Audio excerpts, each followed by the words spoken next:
Faculty, please be seated.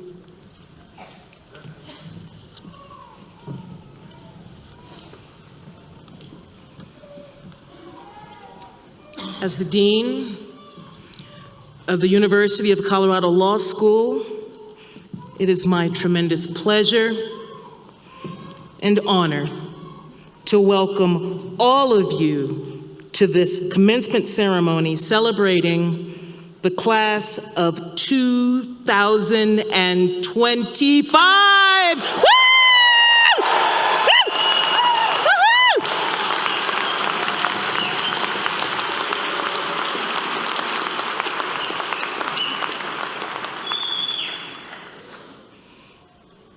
A few introductory remarks.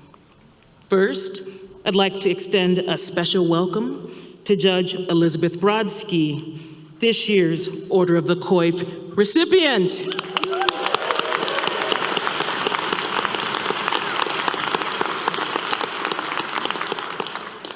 I'd also like to thank and welcome Tim Galuzzi, the chair of the Law Alumni Board.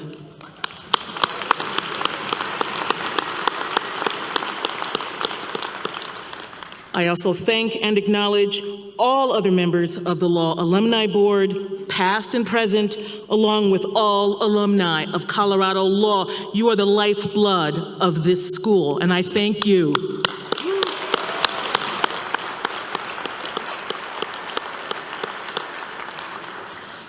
A few words to our alumni, because graduates, you will soon join them. Alumni, you are the models of what our students will become. Thank you so much. I also welcome the family and friends of our graduates. I thank all others also who've come to celebrate this momentous occasion. I know that many of you have come from far and wide. You've come from locally. You've come from throughout the state, throughout the region, throughout the country, and throughout the world. And here I want to offer a special shout out to our Brazilian families.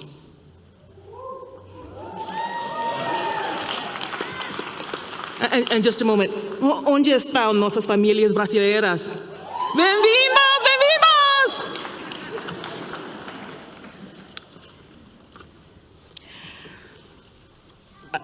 I want to start by saying to our graduates, you are all amazing, and I think you know that, but we are so very pleased and proud that you chose to come to Colorado Law. Today you step forward, not just as law graduates, but as stewards of something much, much larger. You step forward as guardians of the rule of law and as participants in the ongoing project of justice. You have, graduates, no doubt already received many, many words of advice, starting from when you began at this school, and I confess I was among them at your orientation. And yes, I'm here to offer a few more, but I hope that in this moment, together we can reflect not only on the journey behind you, but on the path that lies ahead, and on what will be demanded of each and every one of us. When I opened the academic year with our current 1L class, I did so with a theme. It was the vital importance of passion, engagement, and energy. At the time, back in August, I meant those remarks chiefly as encouragement to engage in our law school enterprise. But as the school year has unfolded, marked by threats to democratic institutions, public distrust, deep economic divides, and renewed challenges to basic rights, those words have become not merely inspirational or even aspirational, but urgent. Today I want to talk to you about not only these three things, but I also want to add two other traits that are equally as vital: courage and resilience. And more importantly, I want to urge you to place these qualities in the service of something that undergirds everything that I believe, graduates, we all believe in, the rule of law.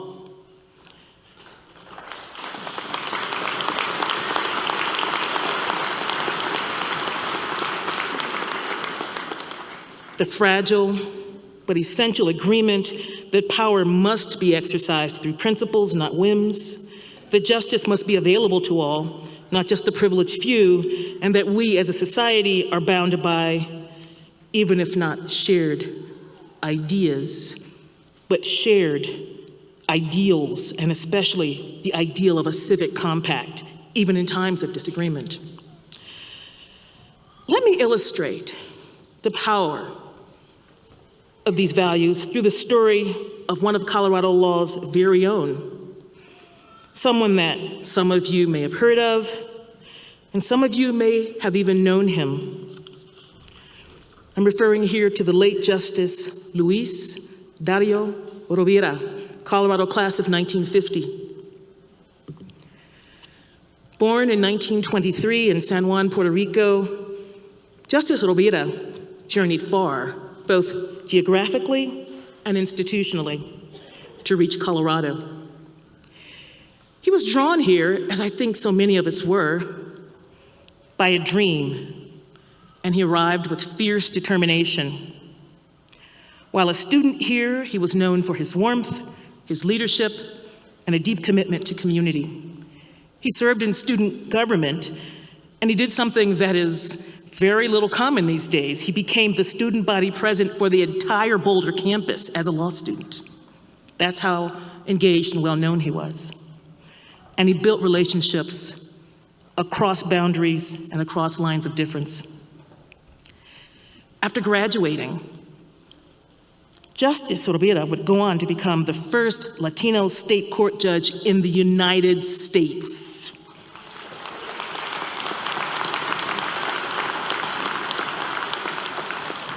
And eventually, he became the first Latino Chief Justice of a state Supreme Court when he took on that role here in Colorado.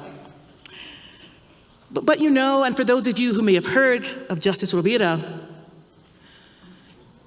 he was someone of deep principles, not just when he ascended to the court, but all of his career. His most celebrated moment came when, as Chief Justice of the Colorado Supreme Court, he authored the majority opinion in Evans v. Romer, a case that struck down Colorado's Amendment 2, a law that forbade cities and towns from protecting gay and lesbian individuals from discrimination. His opinion upheld the core idea that equal protection of laws applies to everyone. That decision was later affirmed by the US Supreme Court in Romer v. Evans, and this marked the first time the nation's highest court recognized that discrimination based on sexual orientation violated constitutional guarantees. But you know, there's actually another story about Justice Rovira, and those of you who know of him, you may have heard this story. And I actually only became familiar with it about a year and a half ago when I was roaming around in the basement of the law school storage archives, which are immense. And for those of you who are familiar with or even came from the old Fleming building, when we moved, we just picked up all that stuff and we stuck it, most of it in the basement of the law school. And so it's actually an amazing place to be. There are articles by faculty members, for example, dating back to the 1920s. We just brought it all along. But I love such spaces because in my other life as a faculty member before becoming dean, I was largely a legal historian, and so I love digging into such things. And I found, sitting on the corner in a dusty place, a plaque that had the names of several students. Luis Dario Rovira was one of them, and I didn't know what this was. I just picked up the whole plaque, brought it to my office, photographed it, researched it. And in researching Justice Rovira, I found out a story that is much less known about him, but equally as vital. Law student Rovira initiated legal proceedings against a Boulder barbershop that had refused to cut the hair of his friend, Edward Johnson, a Black graduate student. The suit challenged everyday racism of the time that was pervasive in Boulder, and here I will pause to say my paternal grandmother was born in Denver at 5 Points in 1910, and they used to come up here for day trips. And they made sure they were day trips because if you were Black, you typically wanted to get out of Boulder before dark fell. That was our town, that was our campus long ago. But when student Rivera was here, segregation in services, in housing, even campus housing, and public life was common. So feeling that he wanted to do something for his friend, student Rivera went to court and he lost.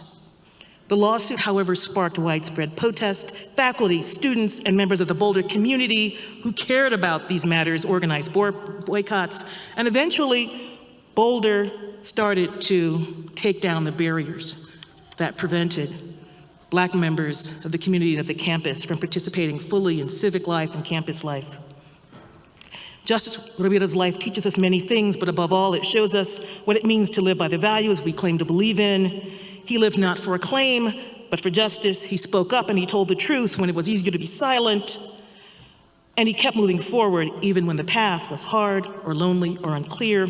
So going back to those 5 values that I talked about, passion, engagement, energy, courage is one that I would add on next. And make no mistake, courage is not the absence of fear. It is choosing to act despite fear. It's taking a case no one else will take. It's defending a position when others misunderstand you or the work you do. It is standing for truth when truth is inconvenient or obscured by falsity. As lawyers, you will be called upon to take unpopular stands. You will be tested. Now, resilience, and some of you have heard me say this over the years, I hate that word because, you know, it implies that those who suffer just have to work harder and it'll all be good. Well, you know, that's why I hate it, but I also understand that if you want to do things in this world, you may have to work harder. You may have to do more than others like you have been asked to do. That is the true test of your resilience when you have a goal and you stick to it. You must refuse to give away your inner peace or self-worth or lose hope no matter what someone else's actions or words may be. Recognize that you are the people that you came here as, and even more. Because in the law and the life, you will face setbacks, but I charge you to respond to challenges from a place of clarity rather than reactivity, and to embrace hope, not merely as a balm for disappointment, but as the very fuel for achieving success. And so, graduates, remember that justice is not a partisan idea. It is shared civic values that are much bigger than all of us. Let these be your guideposts. We are a community. What you do with your law degree will echo far beyond your own career. It will touch lives. It will shift narratives. Know that we all, those on this stage, those in this room, are cheering you on your journey. And so with that, I say, congratulations, graduates. We are so proud of you.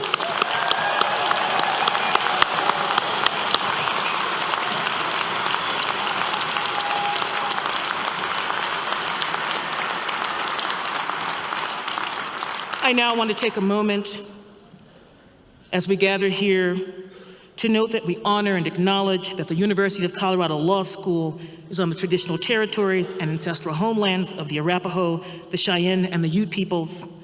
Further, I want us to acknowledge that the 48 contemporary tribal nations historically tied to these lands are what comprises Colorado. In doing so, we celebrate the diversity and the strength and the brilliance of those who came before us as we celebrate those first people. And so with that, I want to introduce Jason Highwalking, who comes to us from the Wind River Reservation in Fort Washakie. He's part of the Eastern Shoshone people, but also has ties to the Oglala Lakota and Northern Cheyenne. And so, as I bring forward Justin Highwalking, I ask you all to please stand for his song.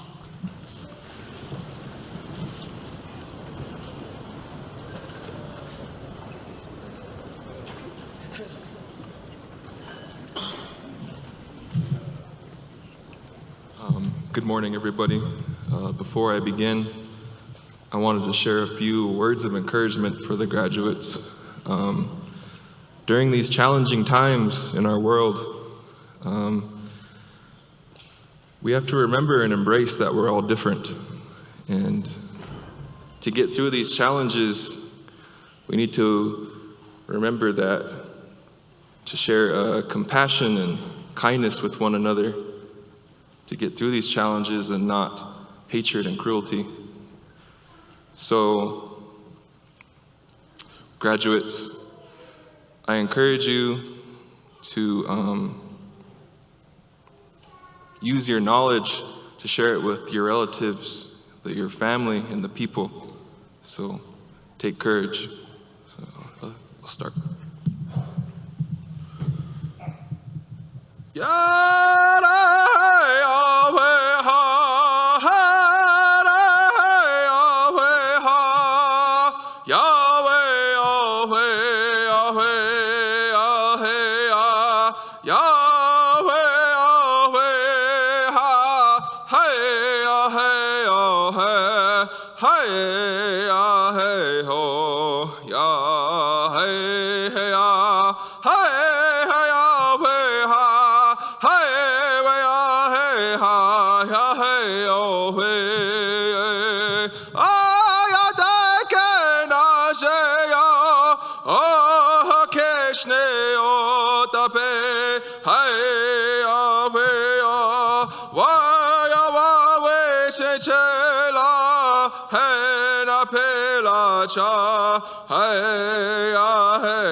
Spekile wechane yelo hena pechana kenula yelo haide yare yawe ha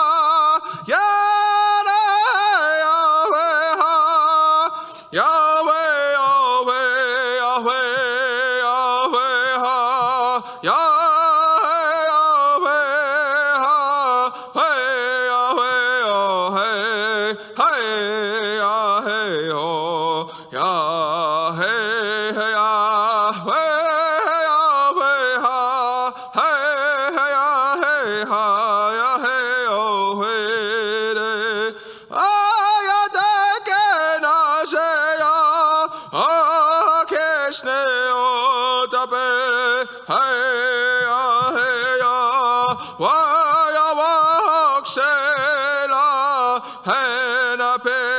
cha hey yo wo spekile wechane yelo hena pechana kenola yelo hey yo. Thank you.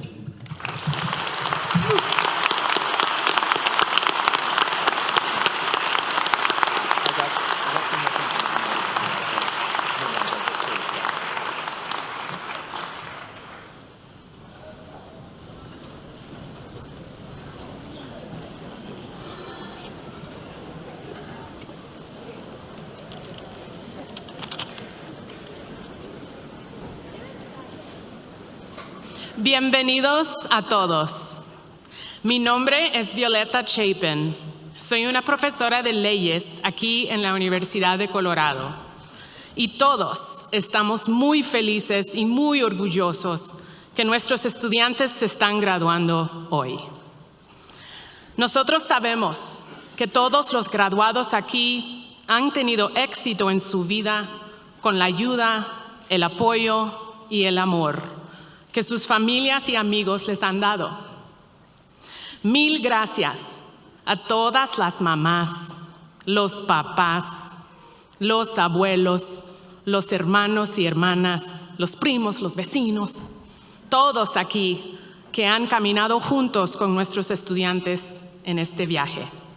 Tienen el mundo frente a ellos y hoy lo vamos a celebrar. Gracias y otra vez, bienvenidos.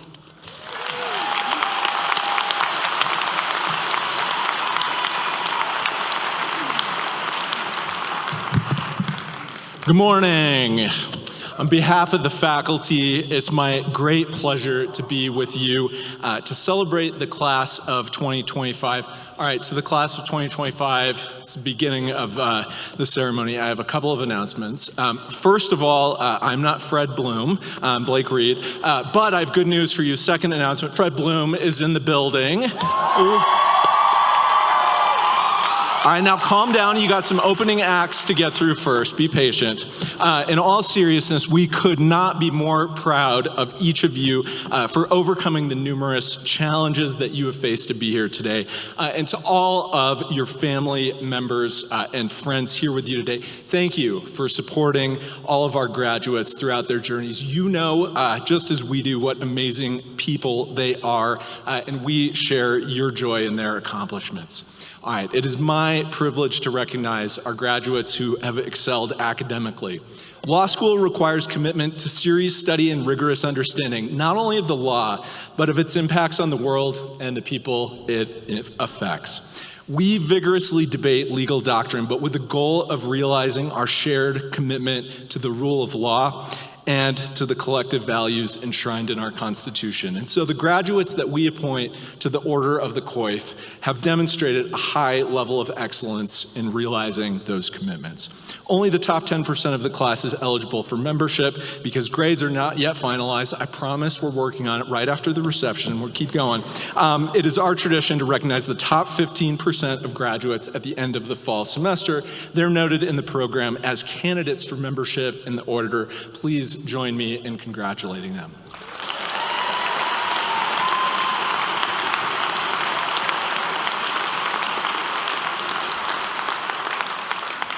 Membership in the Order of the Coif is not a terminal accomplishment in any graduate's career. Rather, it's an ongoing reminder of the high standard to which all of its members, but also all legal professionals, should aspire in practice. And so it is our tradition at graduation to award honorary membership in the order to a member of our community who has lived the order's values and practice. This year, we honor Judge Elizabeth Brodsky, a double buff with both bachelor's and JD degrees from CU. And across her nearly 3 decades of legal practice, Judge Brodsky managed Boulder County Legal Services, worked in private practice as a juvenile law attorney, served as a guardian ad litem for children before joining the bench first as a district court magistrate and now as a county court judge in the 20th Judicial District here in Boulder. But that's not the true mark of Judge Brodsky's career. And what has been her consistent and selfless commitment to public service. Where some judges demand respect, Judge Brodsky's philosophy has been instead to give respect, knowing that at the heart of the judicial process are people, parents, children, siblings, friends, and neighbors. Judge Brodsky has realized that people who come into contact with the legal system, even those who have made mistakes, can be those most in need of help.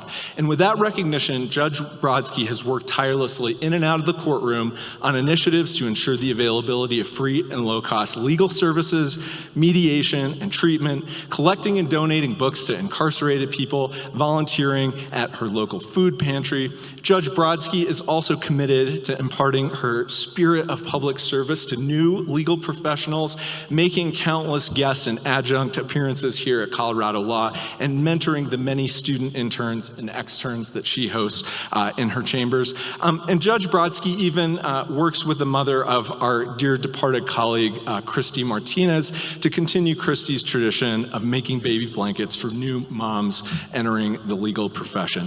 One need not spend long with Judge Brodsky to see that in her words and in her actions, she puts everyone around her first, from the litigants and attorneys in her courtroom, to the courthouse staff, to her students, to those involved in her many volunteer initiatives, to her family who traveled to be with us here today, for a career dedicated to selflessly supporting others through the law. It's my pleasure to confer honorary membership in the Order of the Coif to Judge Elizabeth Brodsky.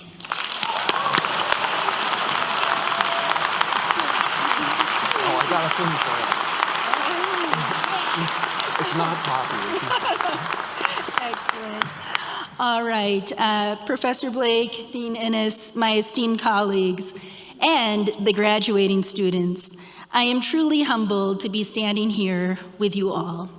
6 years ago, Judge Christy Martinez, who left us way too soon, accepted this same recognition. On that special day, she shared her passion for the law and warmly welcomed the graduates to the legal profession. Today, I would like to continue her message, to share my passion for the rule of law, and to celebrate each of the remarkable students who will receive their law degree today. I started my legal practice with the Criminal Defense Clinic here at CU Law. It paved the way for my career as a public servant. It was serving as a student attorney when I first realized the wisdom of this Albert Einstein quote. In matters of truth and justice, there is no difference between large and small problems, for issues concerning the treatment of people are all the same. You are about to embark on your legal careers. You will have the opportunity to protect the rights of the most vulnerable among us and to advocate for justice. This is a tremendous responsibility, one that must be embraced with both integrity and compassion. Every time I have the privilege of walking into my courtroom, I am reminded of the fact that justice grows out of recognition of ourselves in each other. In the words of Justice Thurgood Marshall, in recognizing the humanity of our fellow beings, we pay ourselves the highest tribute. I have had the great joy of working side by side with law students in my role as a judicial officer, mentor, director of our internship program, and adjunct professor. The students inspire me and teach me what it means to be brave, to stand up for what is right, to adhere to the rule of law, and to embrace our shared humanity. To the students, including Claire Tate, John Henry Vierhoff, Grace Bouchon, and Rhea Roussel, thank you for your work with the 20th Judicial District. Woohoo! Woo! And to all the students, this recognition is as much yours as it is mine. I would like to thank my mom and dad for empowering me to follow my dreams, my lifelong friend Carolyn, who always shows up for me, my sister-in-law Kiki, who makes everything better, my children Elise and Ben. Being your mom is the most important and wonderful role I will ever have, and my husband Nicholas. He has stuck with me for over 3 decades of joy, adventure, and hard stuff too. He makes everything possible. Thank you, everyone, and congratulations, class of 2025! Woo!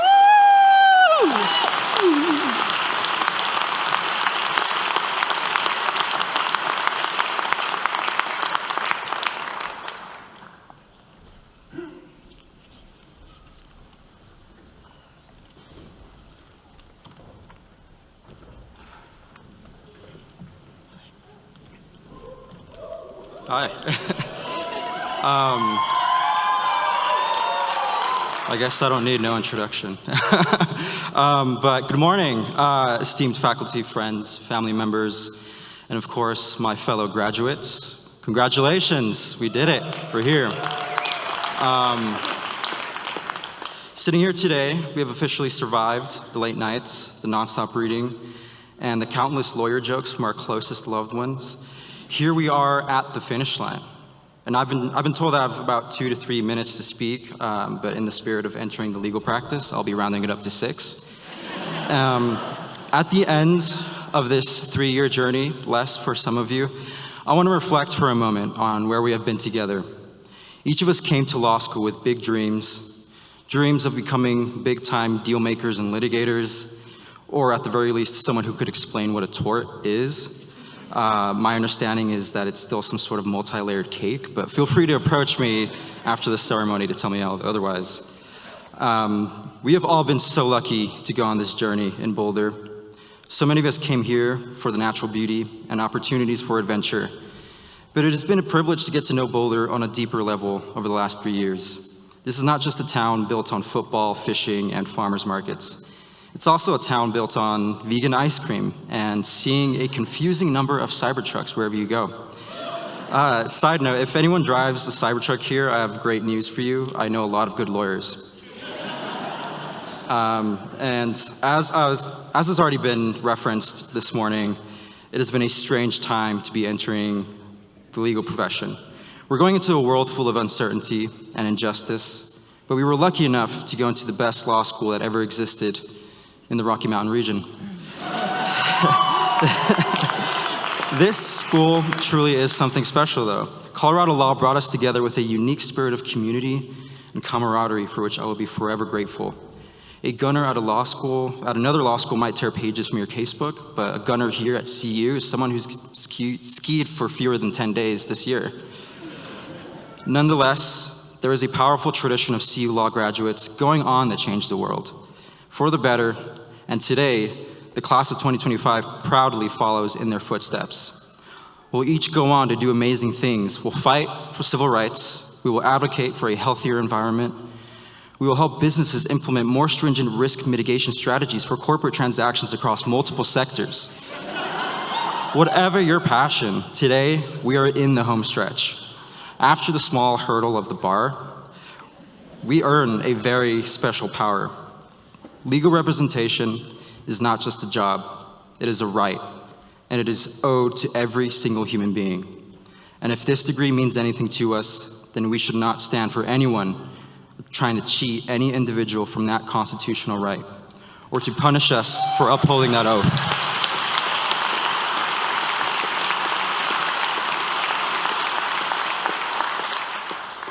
Lastly, let's take a moment to appreciate the things we will never graduate from. The interactions, the experiences, and the memories that we share together. Our professors, our staff, friends, and family. Let's not forget to use those memories as a reminder of where we came from and who we are now. In just 3 years or less, this place has shaped our lives in ways that we will carry with us forever. Congratulations again. And before I step off, I want to introduce a very special individual, a champion of democracy, a Weiss Scholar, the founder of the Colorado Law Democrats Student Organization, Vice President of your class of 2025, and most importantly, a loving friend to all, Mariah Curtis Bowman.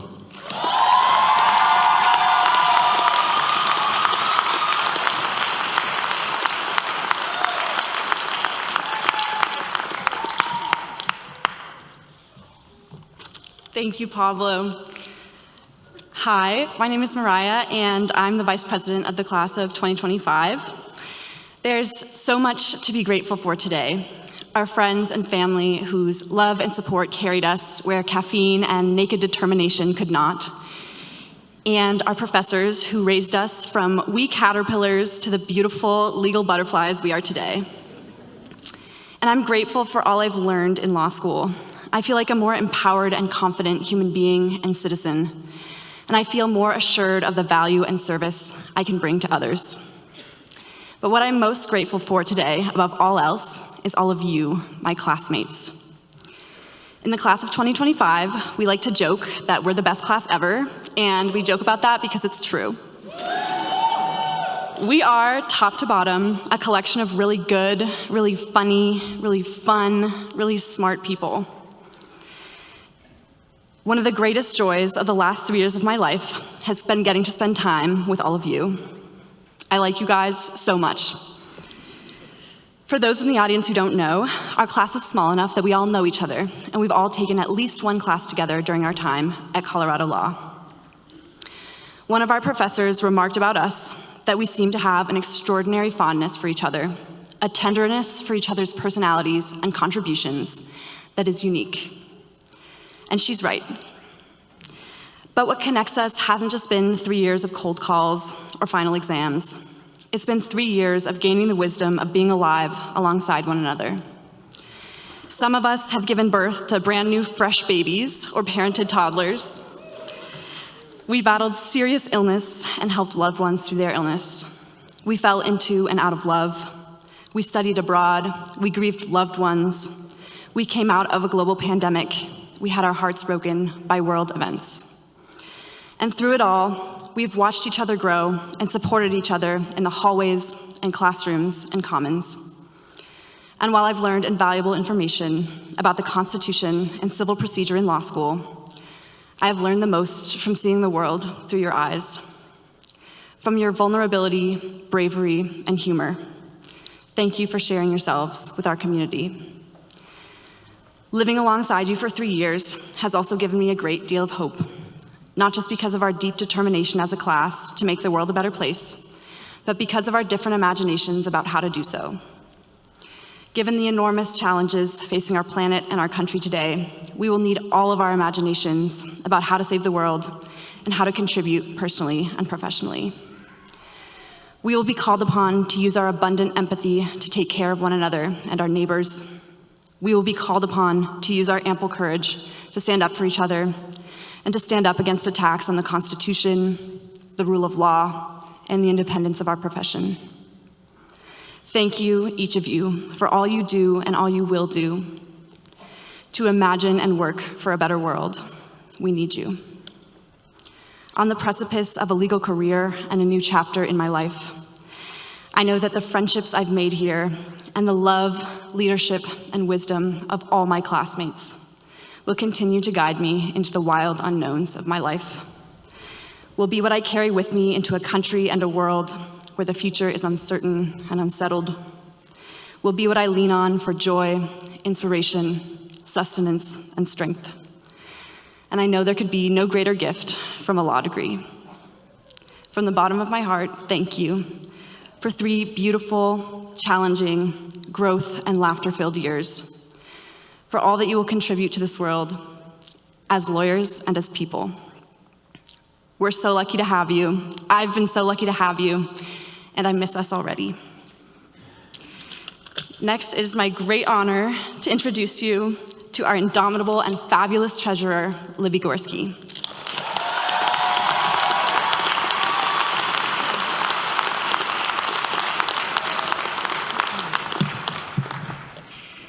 Good morning. Welcome, fellow graduates, esteemed faculty, and honored guests who have joined us here today. As Mariah said, my name is Libby Gorski, and I've had such a privilege and a pleasure of serving as your class treasurer for this past academic year. Thank you. As your class treasurer, I've had the privilege of watching our community, as Mariah just spoke about, growing beyond casebooks and cold calls. We've belted out karaoke at the world-famous Dark Horse, we've played games, and we've socialized at tailgates for football games outside of Wolf Law, and we've found each other on mountainsides, ski resorts, and hiking trails when we most needed perspective beyond the classroom. In between our summer jobs, we'd bump into each other walking downtown at lunchtime, sharing quick stories about our experiences. We've passed notes, offered outlines, and extended kindness when it mattered most, whether that meant a supportive nod during a difficult class or a helping hand during finals week. Today, I'm proud to announce our class gift that I believe reflects who we are and what we value as a class. We've donated approximately 20 chess sets and 30 board games to the library, commemorated with a plaque that is now hanging in the lobby of the second floor of the library. Go check it out. And I believe that this fosters and just represents that work-life balance that we've come to cherish and what has made us so fond of each other as a class. And recognizing our classmates who have balanced parenthood with law school, we're also providing comfort items for the nursing mother's room on the first floor.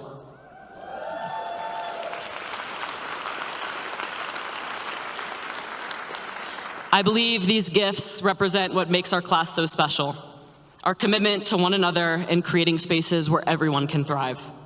As we leave Wolf Law today, know that our imprint on this community remains, just as the memories of our time here will stay with us. So once again, thank you so much and congratulations to the class of 2025.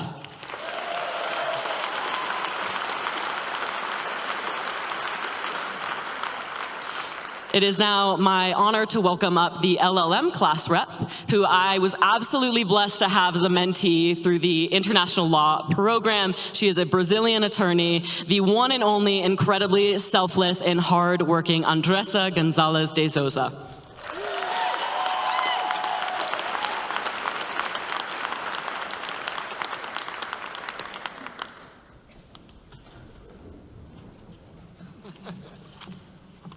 Hello, everyone. My name is Andressa Gonzalez de Souza. I'm a LLM rep for this 2025 class. And I'm here today to represent all of the world that I'm really proud to be here. And before I start my speech, I just want to say thank you for my classmates to trust on me this year, and I hope I did my best to represent us.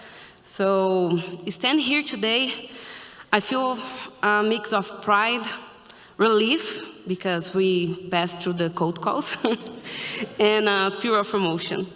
When you choose to pursue LLM in the United States, we knew it will be easy, but nothing, absolutely nothing could have prepared us for everything we were about to experience here.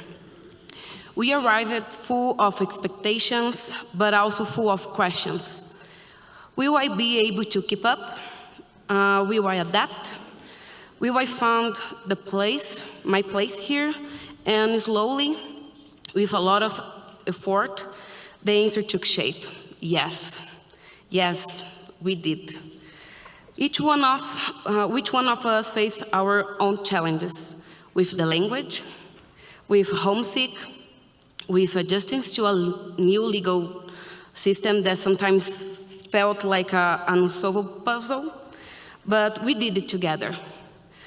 We supported each other through quick hallways class, shared outlines, last-minute questions, coffee study sessions, and quiet encouragement when things felt overwhelming.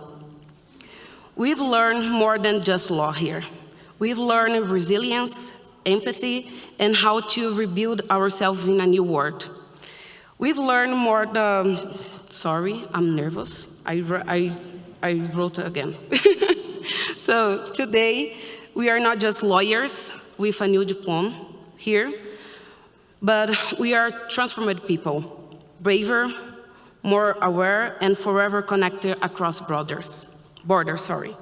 To our professors, classmates, and families, thank you for walking this journey with us. And to my LLM classmates, you are brilliant. Let this be just the beginning of the impact we will make in the world. Congratulations, and we did it.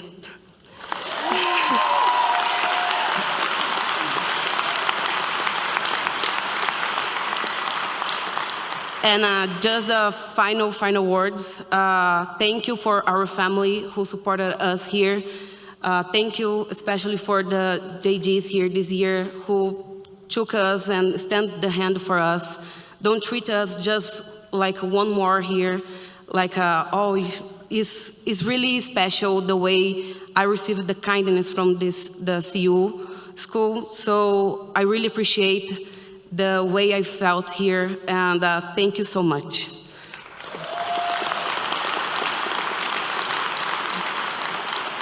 And now, it's my pleasure to introduce our next speaker, someone who just have the pleasure to meet last week, but she's so kindness and positive.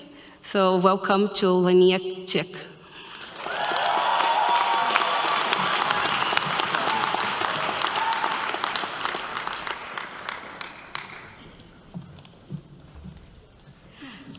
Class of 2025, we did it!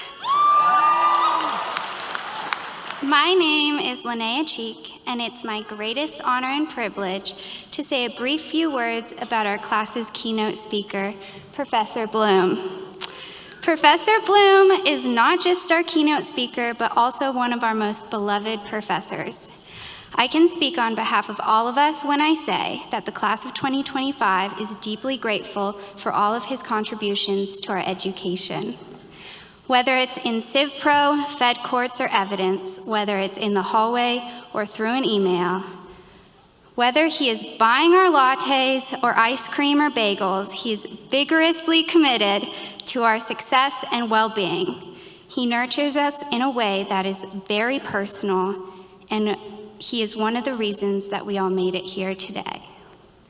The entire class celebrated when we announced our keynote speaker. One student cried real tears of joy. There's just not enough time to describe why we are grateful for him, but let's at least give Professor Bloom the biggest round of applause as we welcome him to the stage. Thank you.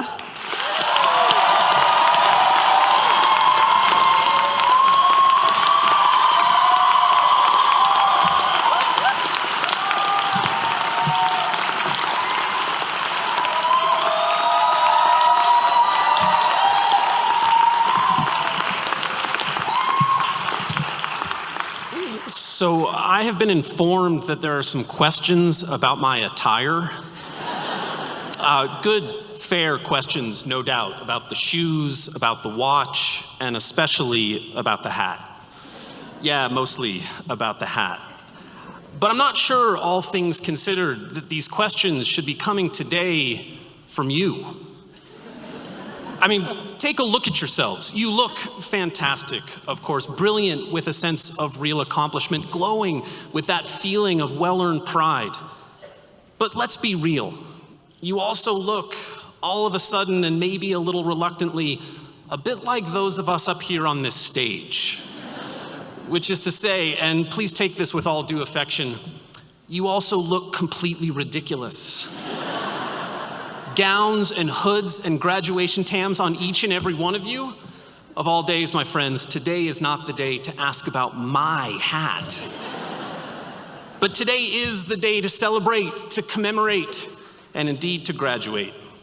The day that seemed so distant, so remote, so impossible a few years ago, or maybe just a few days ago during your corporations exam, is now here. It's a day to celebrate and a day to cheer, and so cheer we will, I promise, loud and often. I'll confess, though, that I always find graduation more than a little bittersweet. The bitter, of course, is in the conclusion, this conclusion, the closing of our brief time together and the farewell to you, to all of you, who have made our community so much better and richer and quirkier and smarter and more human than it ever could have been without you. We will be immeasurably poorer for your absence when you go. But the sweet is in the celebration, this celebration, not just because of what it marks, but because of who we get to share it with. Look around this room. See all those joyful, eager people looking back at you? That look, that joy, that eagerness, that to me is the very best part of graduation, the chance to see you through your loved one's eyes. The pride, the delight, the legal advice they're all going to want for free. These people are so proud of you and so excited to see you shine on this day, even if, and I say this delicately, they have absolutely no idea what you've been doing for the last 3 years. It's true, and maybe it's better that way. An example. Last year, on the long walk back to the law school after our graduation ceremony, a joyful parent marveled to me about how much her son had grown during his law school years. He's so much smarter and more thoughtful and more organized than ever before. He's conscientious and he's punctual, she said. And then she added, in a kind of conspiratorial whisper that melted quickly into gratitude, even his table manners are better. I didn't have the heart at the time to tell her that we don't teach classes on etiquette at CU Law. It's simply not in the course catalog, mostly because, and our awesome registrar will absolutely back me up on this, we don't have any qualified faculty. But still, graduates, do me a favor. Stand up if you're able. Look around again. Stand up, right? Look around again. Make eye contact with someone who is here just to beam with pride at you, or think, if you prefer, of someone who's beaming all the best to you from afar. And now join me in saying a real and lasting and loud thank you. to all of them.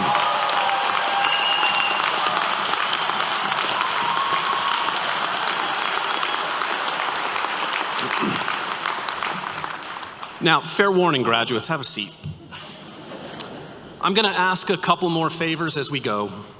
I've been asking you to do things for 3 long years now. Why would I ever stop today? But let me start with a confession. I'm nervous, really nervous. You've set me a big task on this beautiful Friday, and I don't want to let you down. Most of you will probably only graduate from law school once, after all. So I want to get this exactly right in every way. But graduation speeches are a tricky medium and a tricky genre, not least because, seriously, there's not a single person in this room who's actually here just to listen to me. Even worse, there seems to be very little variety under this particular sun. As I prepared to write this speech, I read or listened to practically every graduation address I could find, hundreds of them, from law schools and colleges, high schools and middle schools, MFA programs and culinary institutes. I even found one from something called the Cirque du Soleil Tumbling Academy, where, if you're wondering, I have indeed enrolled in their intensive summer program. But it turns out that, so far as I can tell, there are essentially only 3 graduation speeches, each one delivered over and over again. You know what they are. They're speech number 1, be like me. No, thank you. One of me is plenty. No one wants or needs another, just ask my roommates. There's also speech number 2, if you youngsters only knew half of what I, an old person, now know. Also, no. I mean, wasn't the point of the last 3 years me teaching you what I, an old person, now know? It sort of seemed like a big part of my job. So then there's speech number 3. This isn't the end, it's the beginning. That's why they call it commencement. Another no, a strong and emphatic no. In fact, this is the end, my friends. It's time to go. I'm gonna miss you terribly, and I'll think of you often and fondly, but I gotta be honest with you about something a little sensitive. We've started seeing other people. A lot of them, actually. How many? Well, about this many. And it's getting pretty serious. We've actually asked them come August to move in. Now, I hate that you had to find out this way, but I promised to keep it real with you always, and there's no sugarcoating this. This may be a beginning, but it's also an end. And what could I possibly say that would do this particular end justice? How could I take our 3 years of time together, of exhaustion and elation, of toil and tragedy, of camaraderie and cold calls, and distill it to its essence, wrap it up in a tidy narrative bow and say, this was it, my friends. This was law school, and this is what it all meant. How could I possibly do that? Well, some of you had ideas, and some of you were very generous over the last few months in sharing those ideas with me. One of you, and I won't say who, told me I should just give one crucial piece of advice, one vital life tidbit that would serve us all well forever. And while that seems like a great strategy, all I could think of was, don't get into a rap battle with Kendrick Lamar. Which seems like terrific guidance, but maybe not especially pertinent here. Another of you, and I still won't say who, encouraged me to write a song. Yes, a song. But we'll come back to that. And a third of you, and I still won't say who, said just tell us a story. And since nothing screams graduation speech more than a trite and apocryphal and supposedly profound parable, and since lawyers are supposed to be good at learning from stories, I'll give that one a try. And it just so happens that this particular story, a true one, mind you, for whatever that's worth, is about one of my deepest preoccupations, time. Let me set the scene. It was a chilly Colorado Sunday afternoon, now more than a decade ago. I was spending that afternoon like I spend nearly all my Sunday afternoons, waiting for the Denver Nuggets to call me back about my tryout while writing devilishly clever multiple choice questions for my next exam. My sprightly young roommates, then ages 7 and 4, were breaking things adorably in the next room. At At some point, the rascals got hungry and came in to ask me to get them a snack. I was, at that very second, surely on the cusp of some earth-shattering legal breakthrough, so I asked them to wait for a second. Actually, what I said verbatim was this: yeah, just give me a moment. Just give me a moment. It wasn't the best answer, or really even a good one. If you think about it, it was hardly an answer at all. Just give me a moment. But it satisfied them somehow, temporarily at least, so off they happily bounded to break more stuff. Yet as they left, I heard the younger rascal ask the older one a question that has stuck with me, almost haunted me ever since. "What's a moment?" he asked. What's a moment? What is a moment? A question so basic as to be enigmatic, like the riddle of the Sphinx sketched out in crayon. Now, please note that this is not some sort of clumsy parental humble brag. As all of the parents in here know, every kid has flickers of weird and unexpected profundity, as if the universe decides to let every child speak in the language of deep and Delphic riddles for 9 seconds at a time, once every 4 to 16 years. For the record, my own roommate's turn as the ancient oracle passed pretty darn quickly, with his next questions being something like, "Do books like raspberries?" and "What does soap wash its hands with?" His inquiry about the meaning of moments left him almost as soon as he asked it. But it stuck with me. It rattled around in my brain like a taunt, begging for an answer, yet always slipping away from one. It can be fun to know things sometimes, and with each passing day, I more desperately wanted to know this, both because time has special meaning to me and because I have chosen, we all have chosen, a profession obsessed with the clock. Think about what you've just spent 3 years studying. Time, place, and manner restrictions, prison sentences that run for decades, statutes of limitations that say our rights end when the new year turns, corporations that endure in perpetuity. And think too about where so many of you are soon headed, that hallowed land of billable hours, motions for more time, deposition stopwatches set to 7 hours, and plenty of working weekends too. This is the life of the lawyer, if not also the life of the law. And so that question, what is a moment, hung over me like a cloud, or at least like those enticing grapes poor Tantalus could never quite reach. But still I kept trying. I looked for answers in all the usual places, like dictionaries, and in some less predictable places too, like the lyrics of American icon Dolly Parton. Yet no matter where I looked, I kept finding the same thing. Uses and definitions at once so vague and contradictory that moment may as well mean nothing at all. The vaunted Oxford English Dictionary defines moment as a period of time, often short but occasionally longer. And also, and this is even better, a point during which something does or does not happen. For her part, Dolly uses moment to mean now and also before and sometimes later, and also to signify somehow simultaneously both panicked urgency and superhuman calm. Even our friend William Shakespeare, always ready with a kind word for lawyers, equates moment with both great importance and trivial disregard. A moment matters unless it doesn't, they all seem to tell us, and it will last unless it won't. I'm not exactly proud to tell you, and this is no exaggeration, that I spent years on all of this. Then I got older and sicker. Age and illness have not made my quest any easier, but they have, in tandem and apart, made something clear about moments, even if defining them still proves impossible. Whatever moments are, we never get enough of them. They are short and long, fleeting and enduring, critical and trivial, urgent and calm, times when something happens or doesn't, points that matter or don't. Put another way, moments are everything, always and relentlessly, which means, if my logic is sound, everything is the moment. Everything is the moment. Now that's still hardly an answer, of course. There's no way it should satisfy any of you, and there's no way it would have satisfied my then 4-year-old roommate.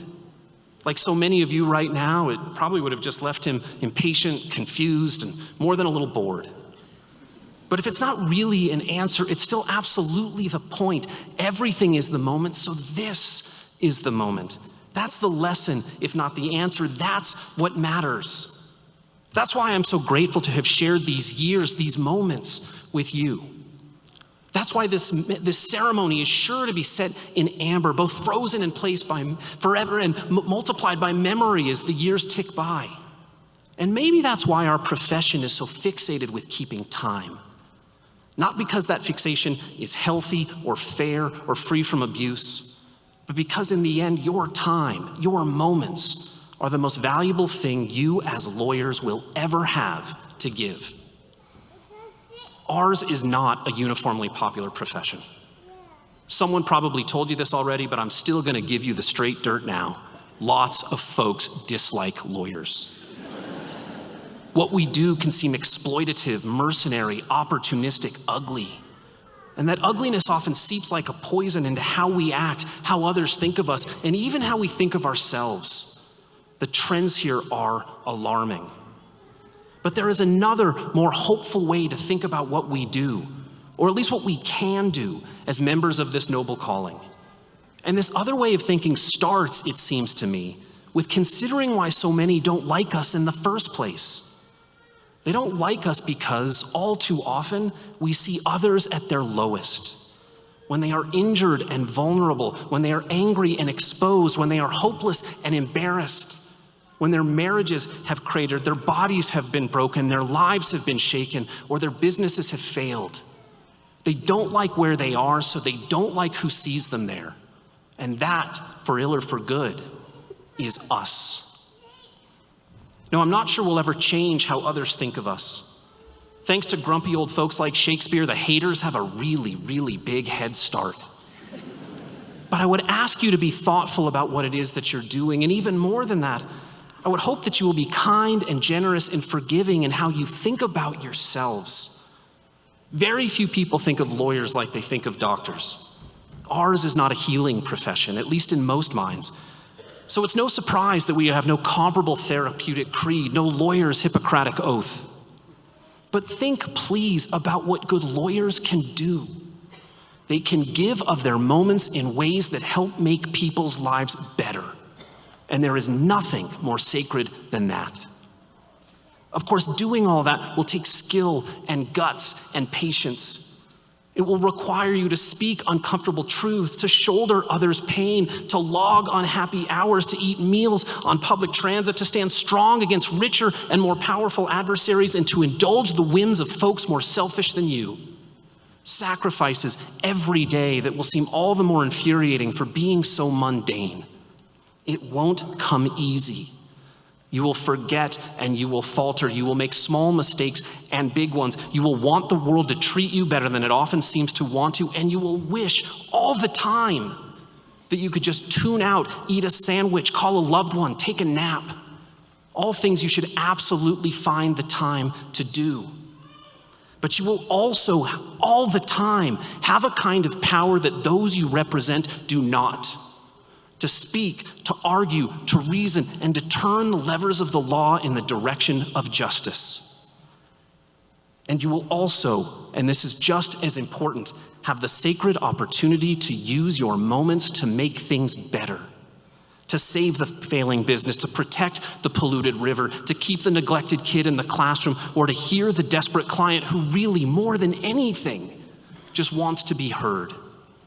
The law can't solve all the world's problems, but it can still solve some. How you decide to contribute to those solutions is up to you. That is your choice, perhaps your most meaningful choice, and the choosing starts now. 1,000,000 different paths to better start right outside those doors. I hope you'll race fervently down the path that calls most clearly to you, blending joy and fear and courage and skill and hope and passion and planning and abandon in that heady mix we call life. But please remember something while you're racing. Your maps may look different, but the lesson and the directions are always the same. This is the moment, and this is the chance we get. This is the moment, and this is the chance we get.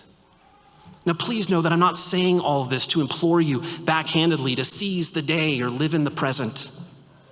Those are mostly empty cliches, and anyone who's ever been a sophomore in college knows they're often really terrible advice.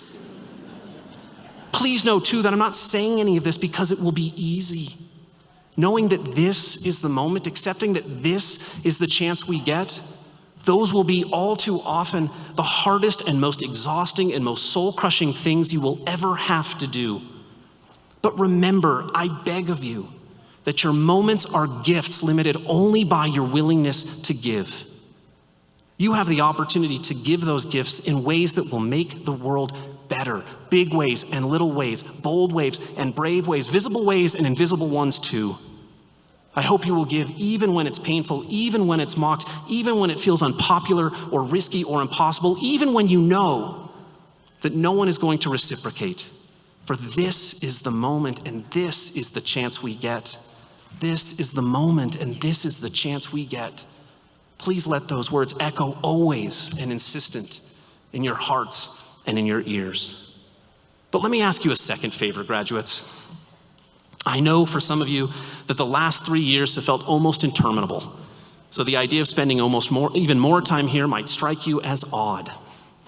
But 4 folks made that choice all the same, and though they are all off to new and different things now, we are so much better for the moments they shared with us.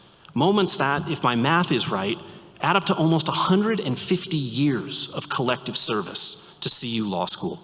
150 years. Please stand if you're able and join me in thanking those 4 for those years: Ann England, Mark Lowenstein, Chris Mueller, and Pierre Schlag.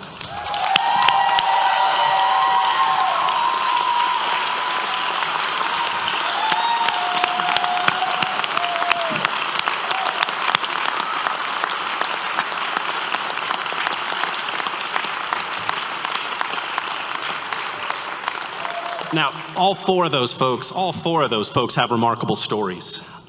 Though of course they are not mine to tell. But you, all of you, have remarkable stories too. And since I always find your stories important, I did something else in preparation for today. I read all of your law school application personal statements. All of them, every one, every word, more than once. I learned a lot. I learned, for example, that you, as a group, have a surprising and to me entirely inexplicable fascination with the television show Suits. Suits? Really? I don't get it. And perhaps it's just not for me to get, but still a pro tip. No one at any law firm I ever worked at dresses nearly that well. And also, you absolutely have to take your own bar exam. I also learned, again in ways that break my heart a little, that none of you came to law school to hear my thoughts about the Wu-Tang Clan. And you know I have many. But you did, all of you, come to law school with a purpose, with an appetite for learning, and with a willingness to do hard work. Not one of you said anything about shrinking from the desperately important responsibility of helping those around you. And not one of you said anything like, yeah, I just want to hang out for a few years, cruise to a degree, and then stop doing much of anything at all. There was no stop anywhere, not a single word from a single one of you. If there was a thread connecting what all of you wrote, in fact, minus the weird Suits fascination, it was that. Don't stop, just keep going. I was so glad to see it. For this is, I'll confess, a thread that resonates quite powerfully with me.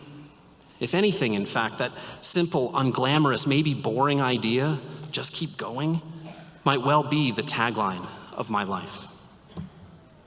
Now, as some of you know, at least in bits and snippets, I did not grow up especially easily. There were bad days at home, lots of them, from very early on. An abusive frenzy of anger and noise and violence that sunk its teeth into me when I could barely tie my own shoes and held me tight until a decent man pulled me out for good when I was still barely in elementary school. He was no cop or social worker, he wasn't my teacher or coach, and he expected no repayment.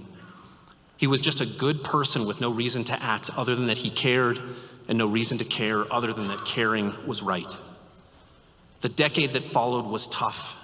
So very tough, and I would wish it on no one. But the worst part wasn't being a stray kid or having very little by way of clothes or food. The worst part was not being a person to so many other people. The worst part was that I, so young and flawed and full of misplaced fire, felt pretty often and pretty accurately like I wasn't even a character in my own story. I think about that a lot. But I don't think about that a lot because of what happened to me then. I think about it a lot because of what it seems to me ranks among the worst things we do in law school now. We flatten human experience, erasing people from their stories, treating them as tools. By now you all know the names of at least 1,000 cases.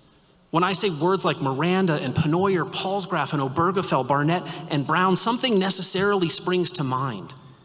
But think about what that something is. And think even more about that pattern we've all followed so often and so smoothly that we've almost stopped noticing that we're following it at all. In our classrooms, people's lives become their conflicts. Those conflicts become cases, those cases become names, and those names become rules. All the while, the lives actually lived fall to the side. And maybe that's inevitable. We only have so much time and attention, after all, only so many moments, you could say. We can't know everything about everyone, so something will always get pushed to the side. But even if we shouldn't fault ourselves for our focus, we should still spare a thought for what we've edited out. And what we've edited out so often is the reasons and recriminations, the apologies and misgivings, the before and the after. What we've edited out, that is what connects us and all of those people back to messy reality, ours and theirs, and also to what all those people had to do before their cases started and after their cases closed. Just keep going. That is what they all did, win or lose. This is what I did at age 4 and 6 and 17. It is what you all did too. For it is, in the end, effectively all you can do. You wake up, drink your water, do your best, and try to sleep.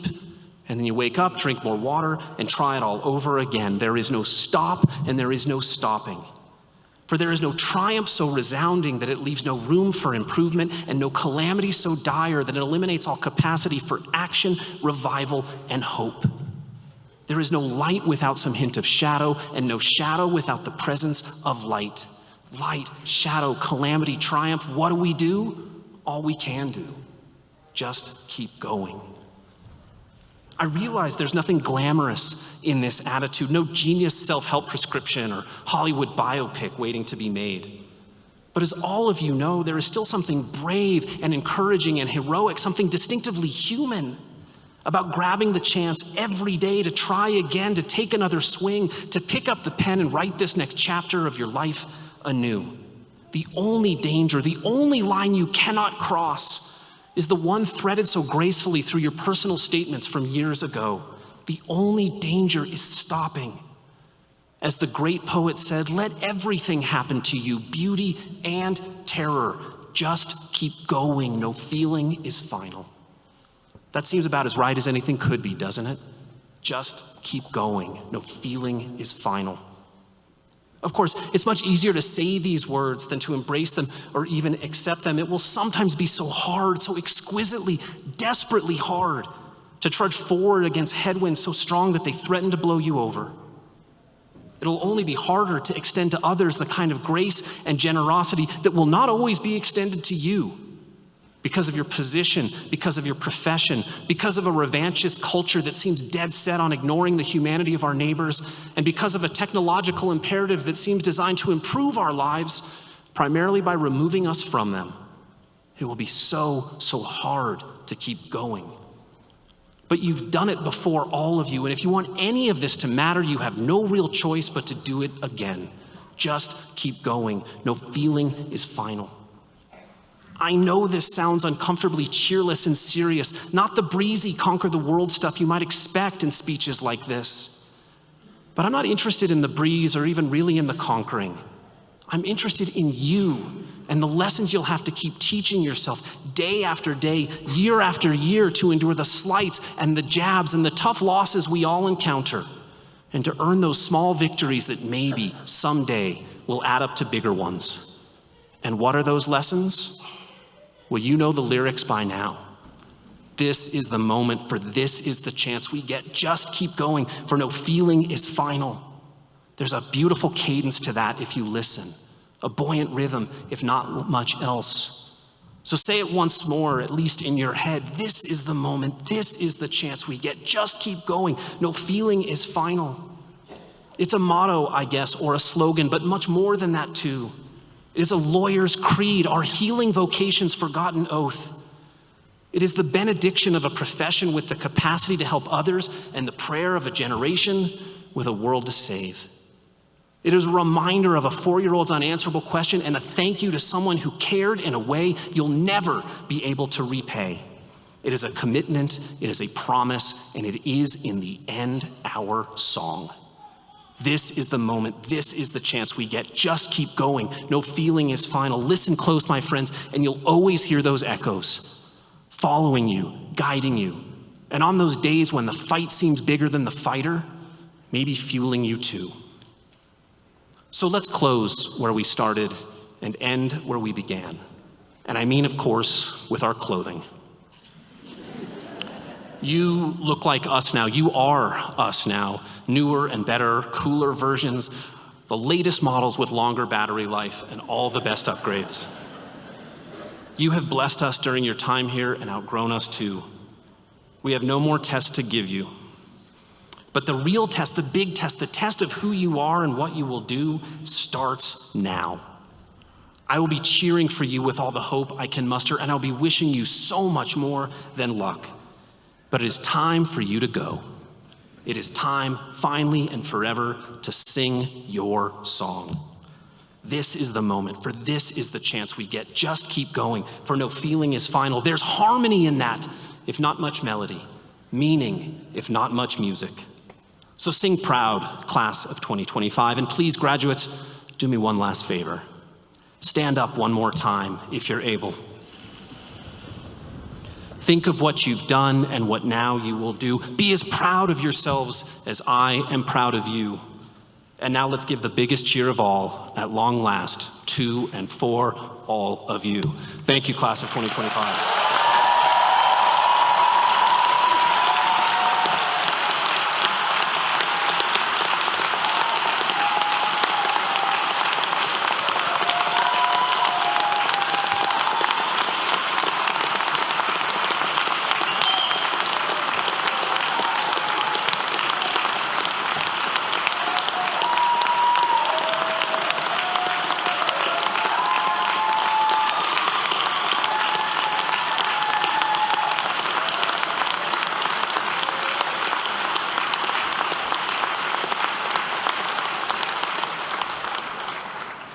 Thank you so much, Professor Bloom, for those words. We will now move to the moment that we have all been waiting for, the recognition of our graduates.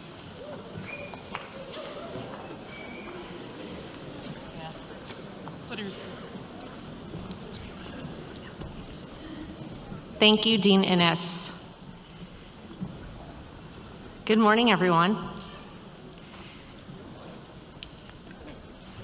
We will start with the hooding of our class officers and banner bearers, then the LLM graduates, then the JD graduates, followed by our MSL graduates. Please come forward, row by row, and hand me your name card. Once the person in front of you is hooded, please walk to the center of the stage to be hooded, then continue walking to be congratulated by Dean Innes and to receive your symbolic diploma. Everybody ready? Pablo Ezequiel Perez.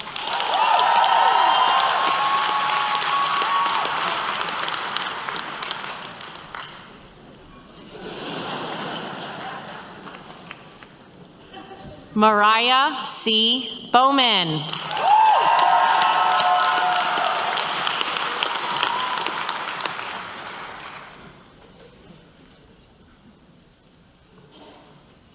Elizabeth Claire Gorski.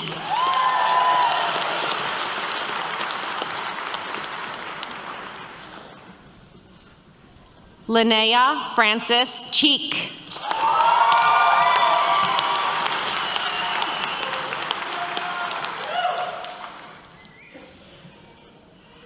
Kaylee Deanna Louder.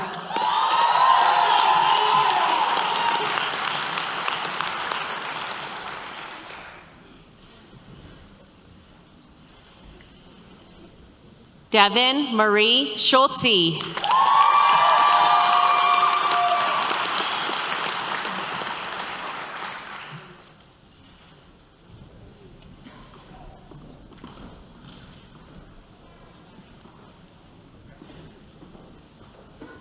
We will now begin hooding the LLM candidates.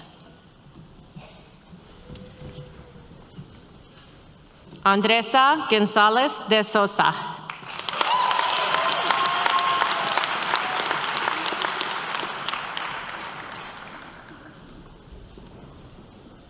Olivia Bartholomew.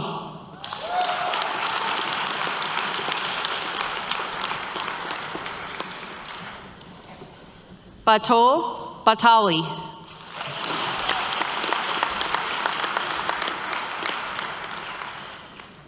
Joseph Booker.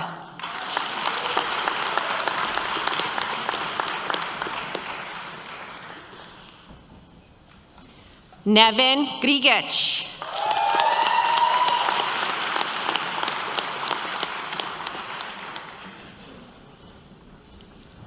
Chun Shaya Zhang.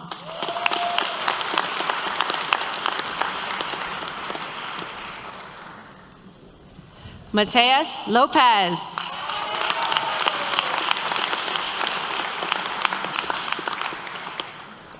Camila Marino.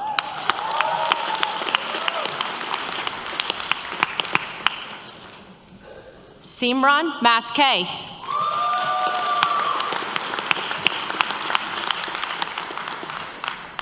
Greta Evelyn Mateo Sulka.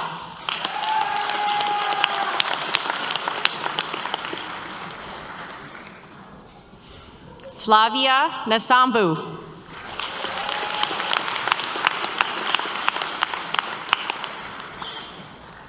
Christina Stuban.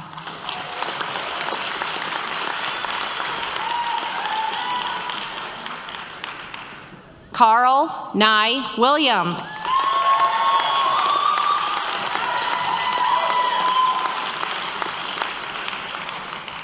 Tom Iris Wollenweber.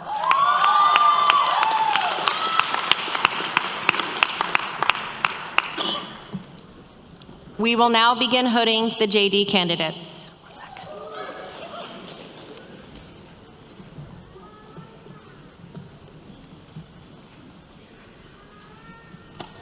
Julia Lauren Abalafia.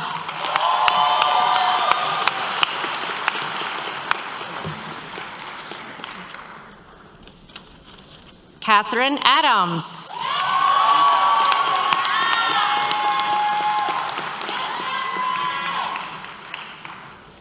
Hannah Elaine Aders.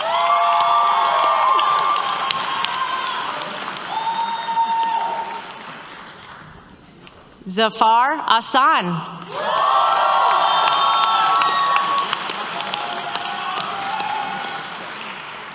Lara Jeanette Andanaro.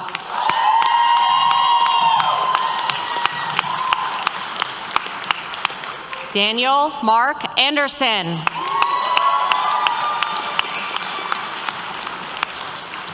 Maya Arriaga Martin.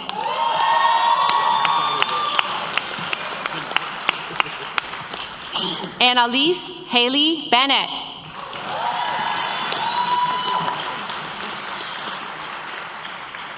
Adora J. Bertero.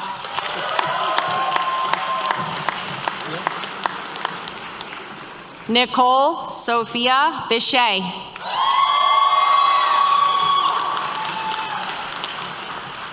Sebastian J. Blitt.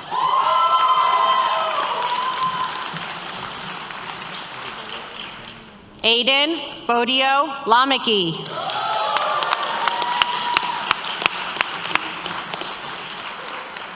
Django Bonderman.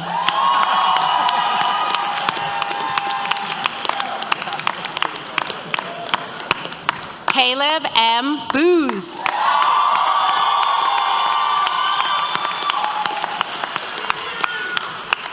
Daria Mary Rose Bulos.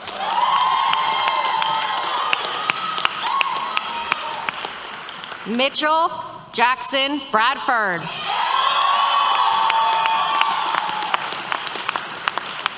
Amanda Lynn Bruning.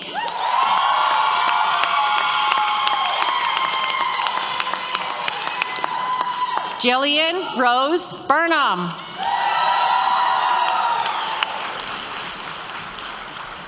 Grace Elizabeth Bouchong.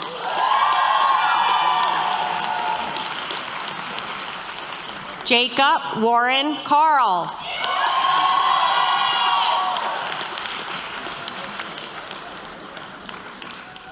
Jordan James Chen.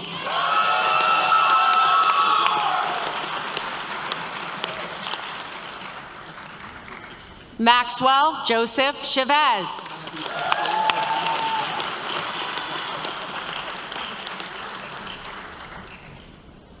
David Henry Churchill.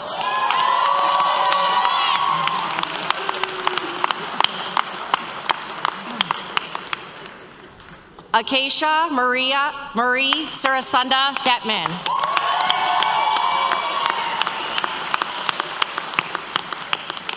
Zach Tyler Cohen.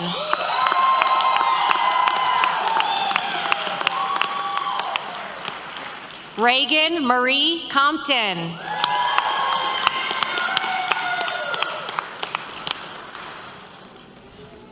Sarah Elizabeth Cook.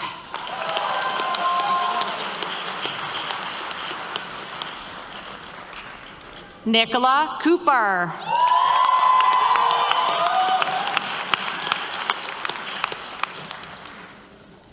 Hannah Corcoran.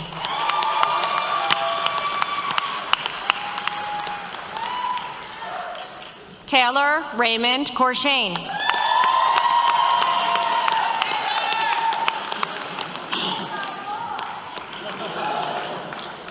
Ursula Kanisha Davey.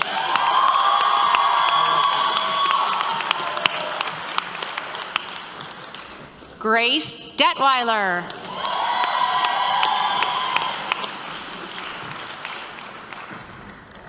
Charles Frederick Allen Diniger.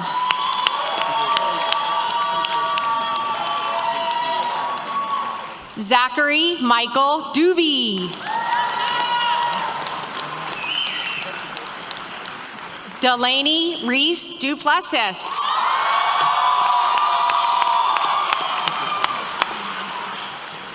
Nicole Genevieve Ella.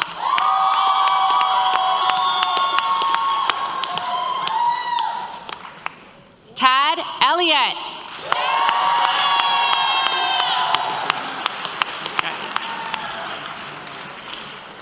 Matthew James Engerbretson.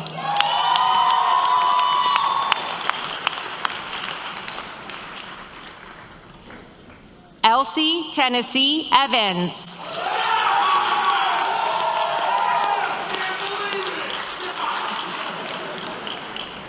Erin Lynn Farinelli.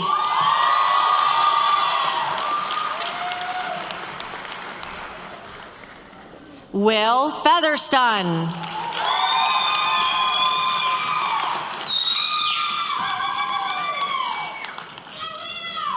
Madeline Sands Finlayson.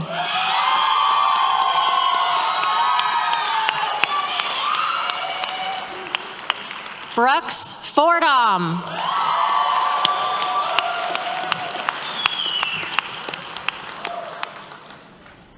Madison Christine Fox.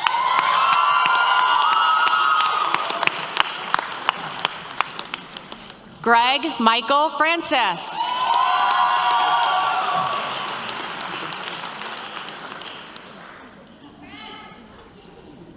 Abigail Paige Frankie.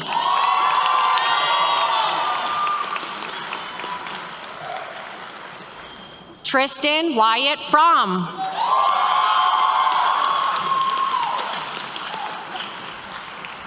Madison Wayne Gallegos.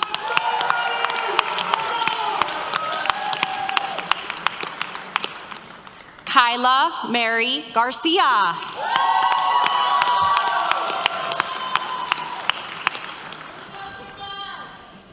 Caitlin Ponce Gorog.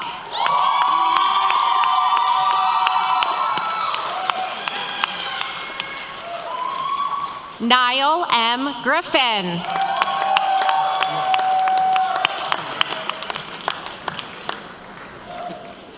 Elizabeth Ann Gardano.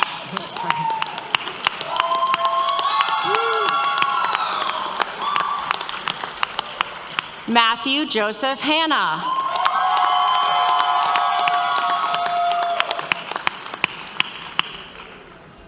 Brady Theodore Harmon.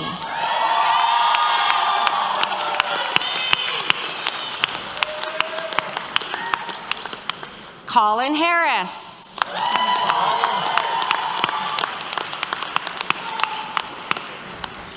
Luke Charles Hensel.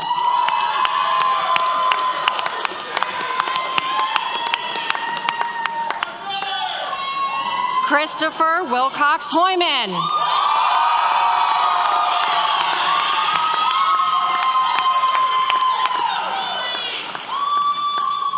Adam Daniel Hunt.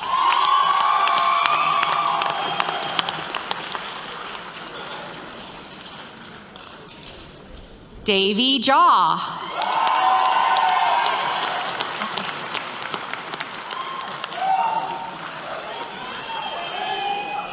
Benjamin Kaylin Johnson.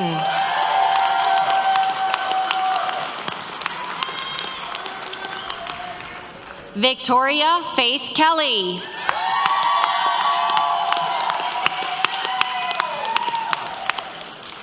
Colleen Marie Kennedy.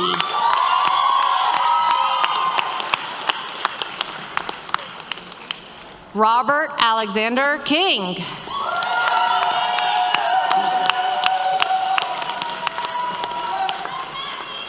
Dustin T. Kinnison.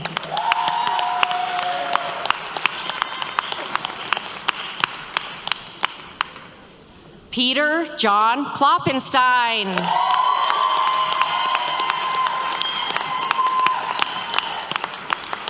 Jong Rak Ko.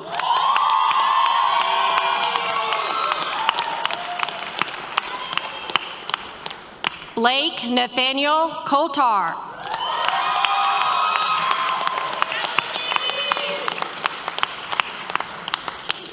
Nicole Hunter Cohn.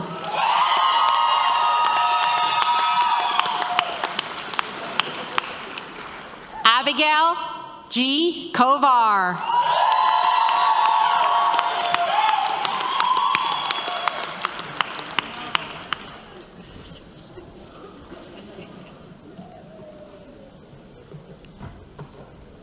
Grant Anthony Lammers.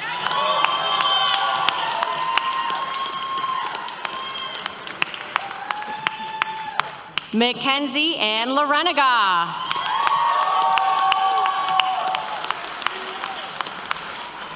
Sebastian Lesseur.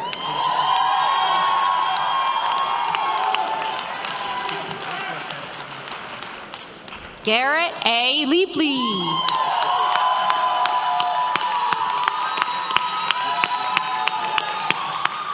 Catherine Grace Llewellyn.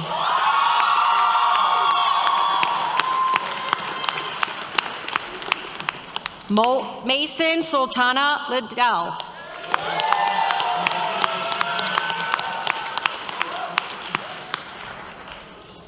Carmen Magana.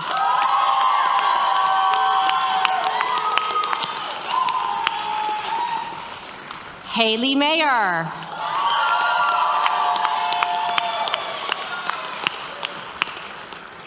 James Michael Mayles.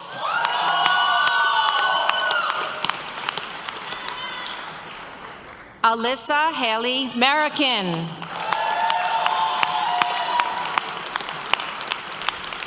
Maxwell Nathan Matarasso.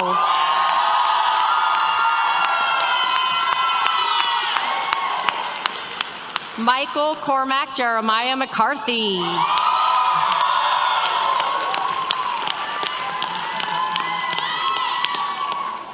Cara Jewel McCormick.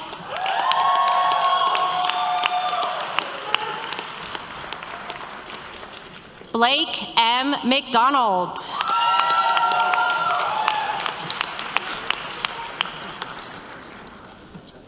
Michaela Andrea McHazlett.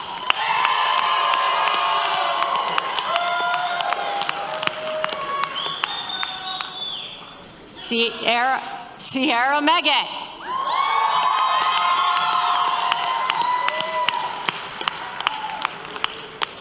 Gabrielle Marshall Mean.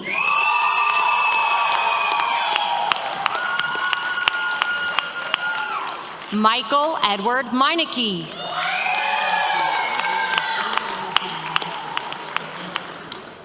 Ella Nora Merrill.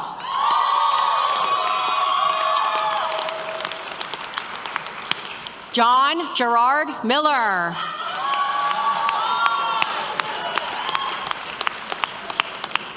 Sydney Faith Miller.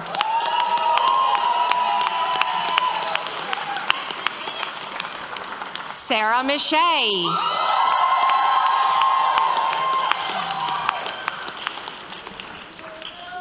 Madison Alexis Miyusaki.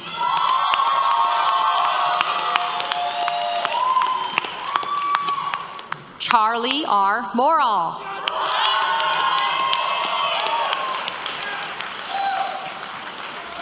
Natalie Musa.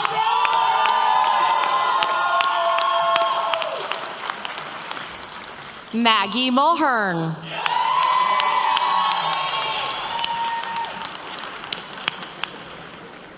Kevin Nguyen.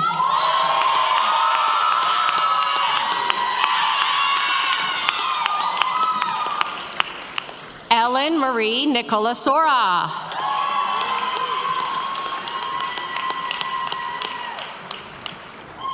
Jens Neureiter.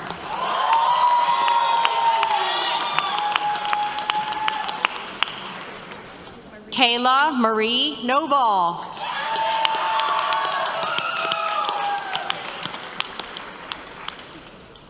Celine Olguin.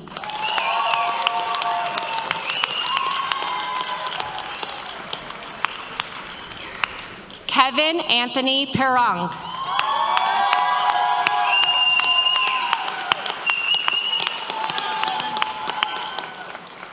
Bo Phillips.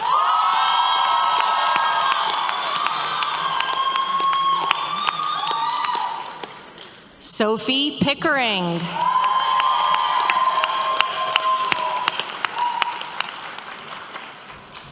Emma Louise Plant.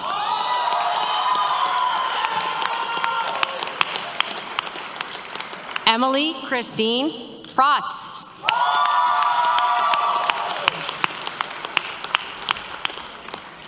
Zachary Coratella.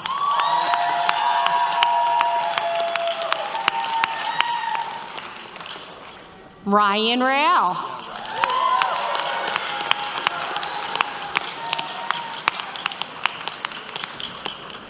Manuela Ramirez Cruz.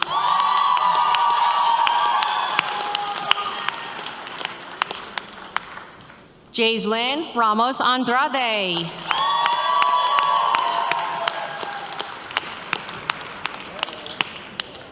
Taylor Rappaport.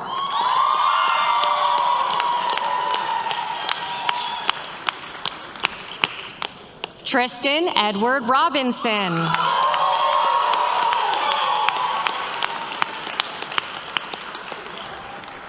Sarah Louise Dominique Rodowek.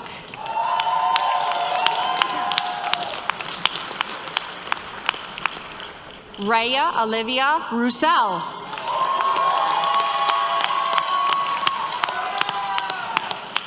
Gregory James Ruff.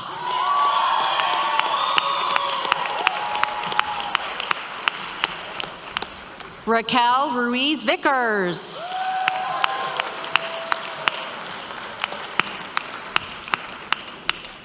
Elsa Louise Setterdahl.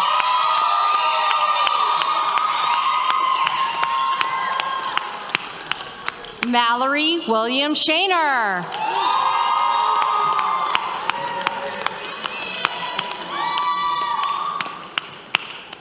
Jack Andrew Shapiro.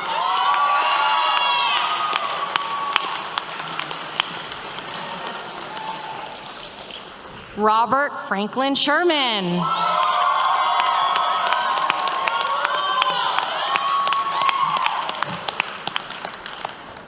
Mila Sikorsky.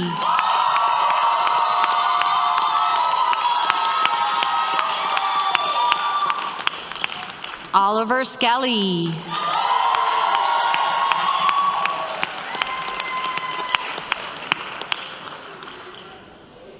Catherine Barrett Summers.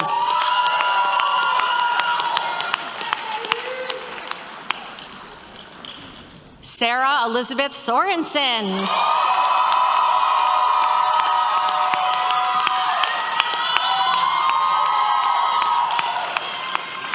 David J. Stack.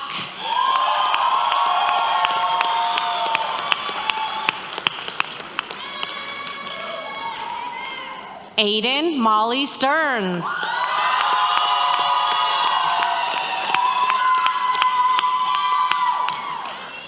Michaela Kalani Sword.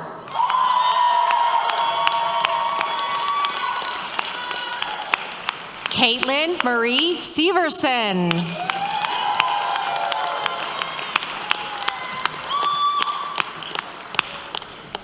Claire Power Tate.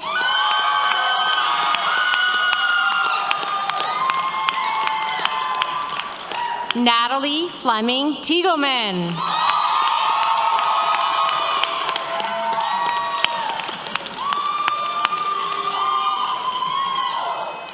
Maxwell Vandersloot.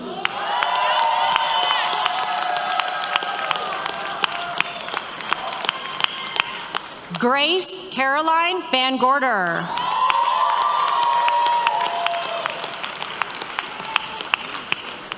John Henry Verhoff.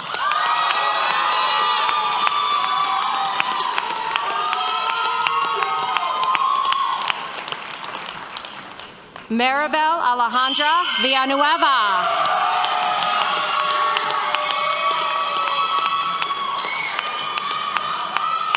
Danielle Wahid.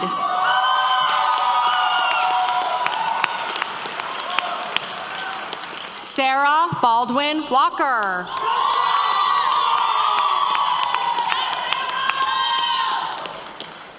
Mackenzie Clark Warden.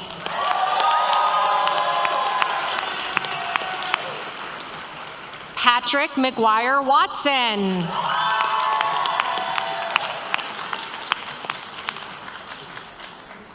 Sydney Adeline Weigart.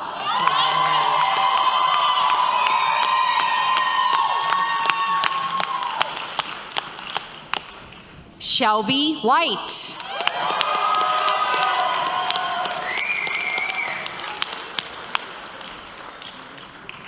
Jolie Laurie Williamson.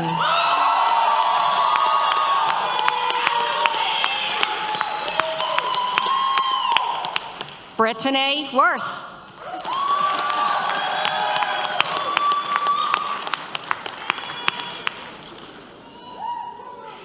Adam James Walensky.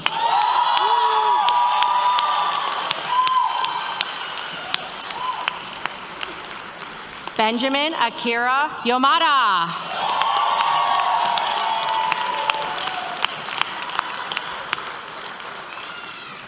Eric Gilbert Zamora.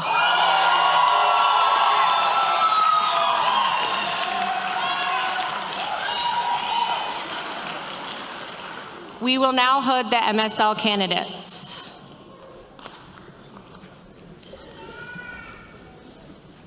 Elizabeth Boomsa.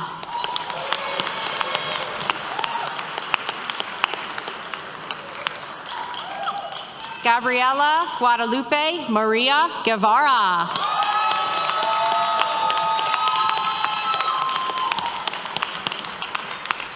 Alexis Elizabeth McLean.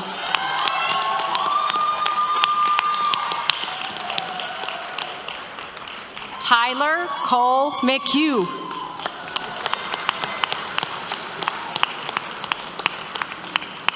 Catherine Pradrati.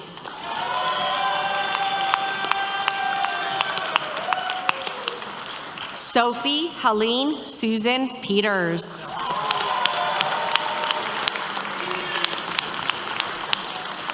Congratulations, class of 2025.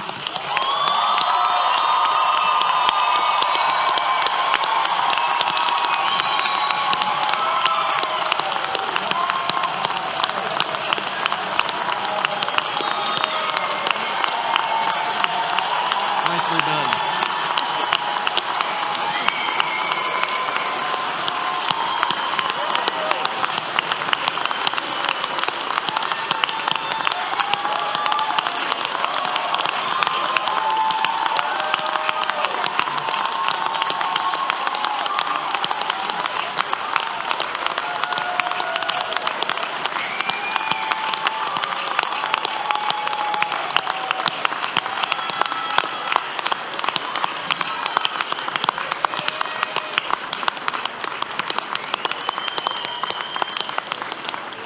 And now, graduates, to welcome you into your new roles, you will hear from Tim Galuzzi, our Law Alumni Board Chair.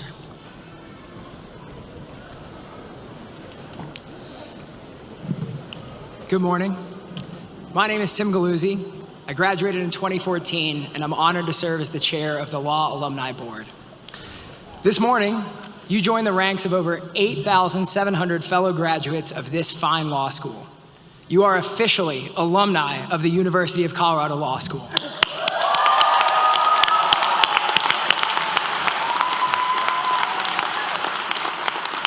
And forever, you know, like, you can't take it back now. But neither can anybody take it back from you. And what a community you're joining. Colorado Law alumni have key roles all over the world, in law firms, businesses, nonprofits, the courts, and all levels of government. Your fellow alums make a difference, and they can be a resource for you.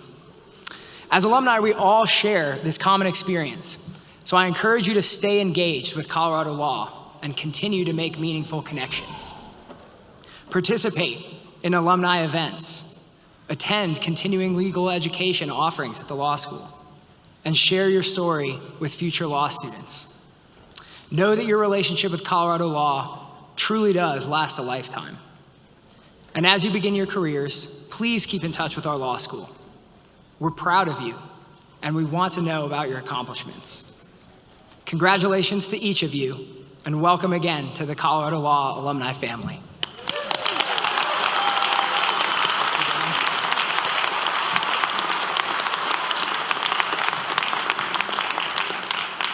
Thank you, Tim Galuzzi. I will now read the Sears charge, and you can read a little bit about Don Sears, one of my predecessor deans, in your programs. When Don Sears first wrote this charge, we were an institution that for the most part only offered JD degrees, and so that's to whom this message is directed. However, in its spirit, and its import and its impact, this is meant for all of you graduates. You have now received the Juris Doctor degree. Please do not take undue pride in this title, for in the final analysis, the test of your professional fitness will lie not in your title, but rather in your service to society and in the extent to which you combine professional skills with humane concern, legal learning with intense integrity, great energy with high ideals. What kind of lawyer you will be depends in large part on the kind of person that you are. I hope that you may continue to grow and that, in the years to come, you will live the most challenging life of all, the life of the mind, the life of service.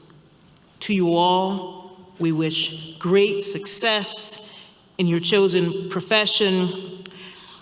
And allow me to say once again, congratulations, class of 2025!